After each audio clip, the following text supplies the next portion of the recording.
Tropa, meron akong gustong i-share sa iyo kung paano ako gumastos dito sa Canada, mga tropa.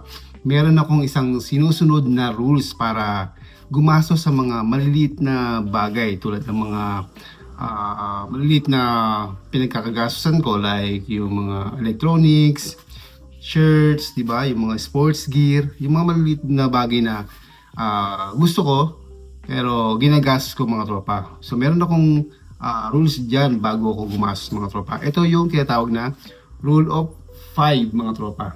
Ano ba ibig sabihin ng rule of 5, mga tropa? Ang ibig sabihin ng rule of 5, mga tropa, ito yung presyo ng isang bagay na 5 beses, mga tropa.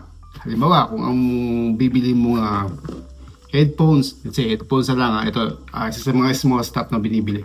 Ang small stuff pala, mga tropa, yung mga maliit na bagay, yung mga ganito, mga sports gear, damit mo, di ba? Tapos yung mga gusto mo lang, mga tropa, like mga tools or basta yung mga maliliit na bagay na pwedeng mong gastusin sa isang araw nang hindi mo iniisip, mga tropa.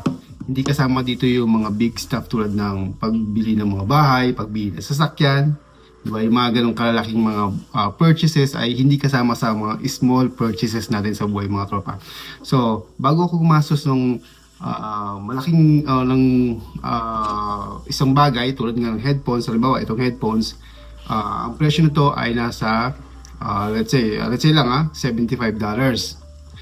So $75 ang presyo nito times 5, mga tropa.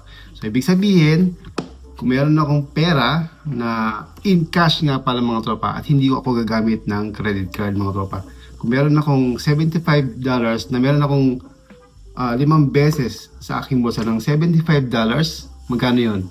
Ibig sabihin, kung meron akong $375 sa aking bulsa na 5 beses ng presyo ng headphones na ito, ay kaya kong bumili o bibilin ko ang isang headphones na katulad nito, mga tropa. Ang goal natin dyan, mga tropa, ay para hindi tayo mag-overspend, mga tropa. Yun ang goal ko sa pagbili ng mga maliliit na bagay, mga tropa. Pagka nag-compute ako, inaalam kong maigi kung magkano yung presyo ng isang bagay na gusto kong bilhin. Tapos, kinukumpute ko yan ng 5 beses, mga tropa. So, maraming nalilito dyan. Sabi nila sa TikTok, kasi pinost ko na sa TikTok to, mga tropa. Sabi nila na, bakit mo bibili ng isang bagay ng 5 beses? So, hindi nila naiintindihan yung rule of 5 na sinasabi ko. Sabi ko, inulit ko, nag-comment ako doon na, kapag meron akong 5 beses ng presyo sa aking bulsa at cash, ay bibilin ko ang isang bagay kasi doon ko nalalaman kung afford ko pa talagang bilhin ang isang bagay, mga tropa. So sa paraan na yan, mga tropa, kapag ginawa mo yan, yung rule of 5, ay hindi ka mag-overspend din, mga tropa. Kasi alam mo, mga tropa, na hindi mo kaya isang bagay, di ba? Let's say kung meron ka lang 1:1, no? $75 or may 150 ka, alam mo hindi mo kaya bilhin ng isang bagay kasi wala kang pera at hindi ito times 5, mga tropa, sa iyong bulsa.